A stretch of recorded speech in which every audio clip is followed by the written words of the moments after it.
DJ Scream, Corey, what's happening? Spins on the beat. It's Hoodrich Radio, you better not change the station. Beginning of the tape, there's a freestyle over Outkast. Two Dope Boys, yeah. Two Dope Boys. Yeah. Talk to us about what Outkast means to Nick Grant.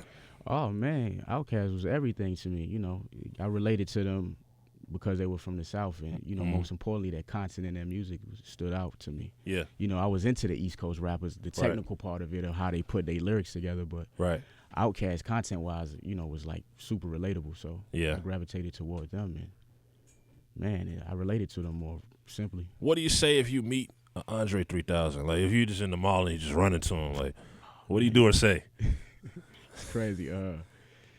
Man, thank you for the know for the amazing work that you put out. That's better than hey, take a picture, dog. Yeah, thank you. Yeah. I like that approach. Day, but yeah, thank you for for the amazing material that you put out throughout the years. Yeah, absolutely. Yeah. 2016 is a big year, man. It's a lot of power players dropping a lot of projects.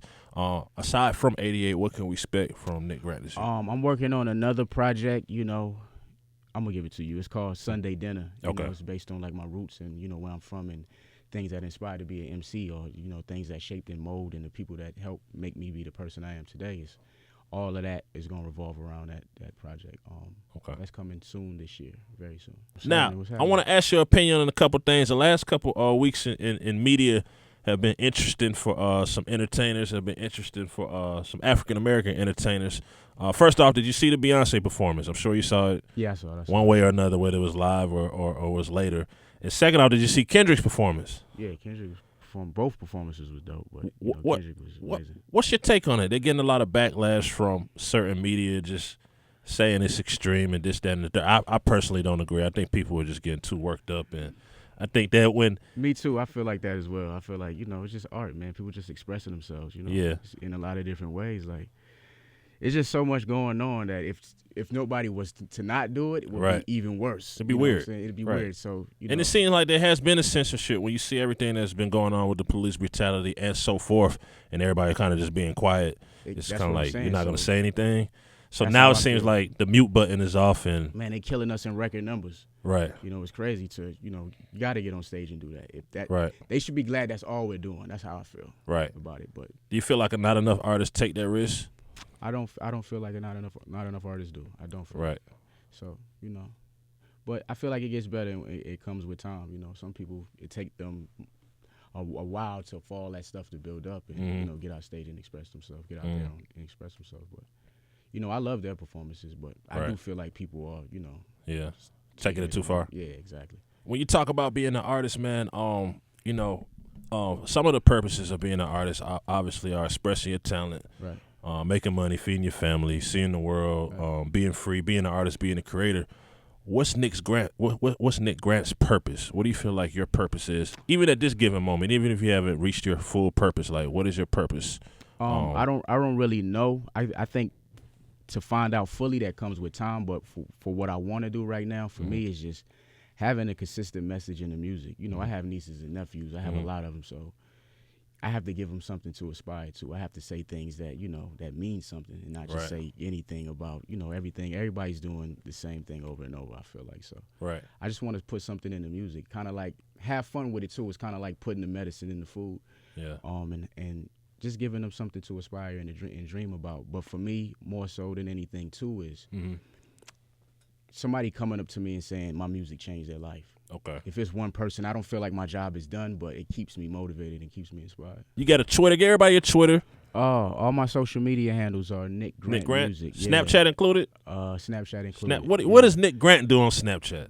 Man, to be honest, I'm going to be honest with you. I don't really... You haven't really been on there? Instagram and Twitter heavy, very heavy. But got you. Snapchat, I just be feeling like I be talking to myself. I can't. Yeah, talking to yourself? Yeah, I can't do hard it. to get into. Yeah, it's hard. How many hours a week would you say you spend in the studio?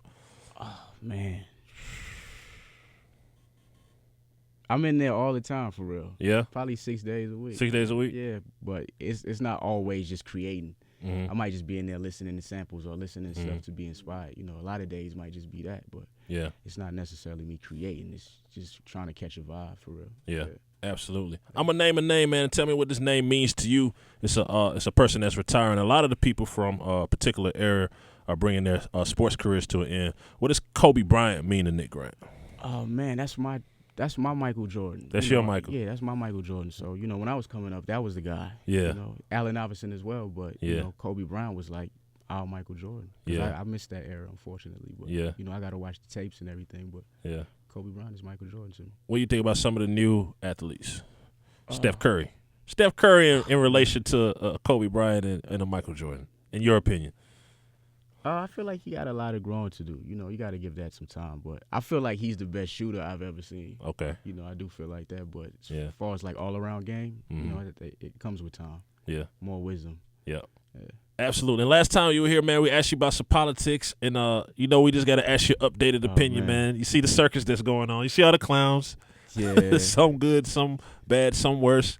Yeah. What's your take on it now? Like, I know it's confidential as far as asking who you might vote for or who you support, but just kind of give us an idea of, I guess, what way you're going as far as support.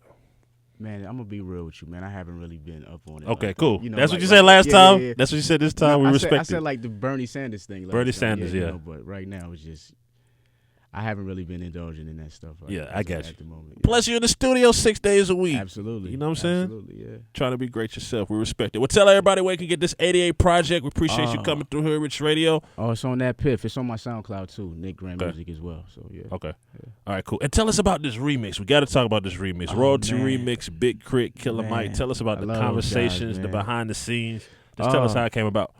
Man, it was like 2 different sessions for that record. Okay. Me and Crit did our session together, but Jason had this idea of putting Killer Mike, which I'm so glad he did because his verse was like, right. Rarely do I hear a verse and be like, yo, I want to do some research. Yeah, that's very rare. So when I heard his verse, I was like, Crit did this thing too, but Mike was just amazing for that. How was it working with Young Dro on the project? Oh man, fun. I've been knowing Dro for a minute. So right. It was just fun. It's always fun. A lot of jokes and a lot of jokes. Yeah. All right, cool. Hopefully, Young Dro didn't try to get you twisted or nothing, man. Oh, nah. BJ Chicago Kid, too. He's on BJ the Chicago Stacey Kid. Barth as well. BJ Chicago Kid. I think what they taught me more than anything is just to have fun. Right. Because I put a lot of pressure on myself to, make my next verse or my next song better than, everything I ever done. But, that kind of stresses you out when you're trying to do that. You got to have fun. Yeah, especially when you feel like you're good and you say amazing things and it's kind of hard. You put a lot of pressure on yourself, but you got to have fun with it, too. When you're walking around now, because everybody saw you, like, in media, like, busting these dope freestyles, the people just be like, yo, freestyle, just out the blue. Yeah, they do. I don't never want to get caught up in that, man. You don't want to get caught up in that? Yeah, you gotta give me some room and let me make dope albums and dope projects. I don't want to get caught up in the mixtape thing or he's a freestyler or a battle rapper. I never want to get caught up in that. Yeah, it's a time and place for that. Yeah, absolutely. Could you imagine Nick Grant in the BET hip-hop cypher? Tamiko. Hello. Come on, let's do it. I'm ready. Could you imagine? Yeah. I just put it out there. All right, I want to be the DJ for that. We appreciate you coming in, man. Hoodrich Radio, Nick Grant, 88 is out now. Super, super dope. Make sure you check it out. You know what it is, man. #1 show in the streets. Keep it locked.